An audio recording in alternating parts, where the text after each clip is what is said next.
নমস্কার বন্ধুরা, মাই টিনি গার্ডেন তোমাদের সবাইকে আরও একবার স্বাগত। আমরা লাস্ট আগের ভিডিওতে দেখেছিলাম পদ্ম গাছের খাবার কী কী দেবো এবং কীভাবে দেবো। আজকে সেই খাবার দেওয়ার কয়েকদিন পরেই কতগুলো ফুল চলে এসছে। দেখো, প্রায় 3টে ফুল ফুটে আছে এবং বেশ কয়েকটাই কুড়ি আছে, প্রায় 3টে থেকে 4টে কুড়ি এখনও আছে। অনবরত ফুল দিতেই থাকছে। এই আমার আইডিটা YPP, এই ভ্যারাইটি এখনও পর্যন্ত ফুল দিতে থামেনি, এ ফুল দিয়েই চলেছে অনবরত।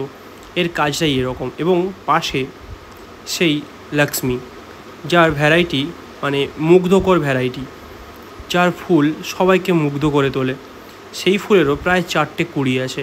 2টো কুড়ি প্রায় ফুটার জন্য রেডি হয়ে গেছে, আর 2টো কুড়ি এখনও ছোট অবস্থায় আছে।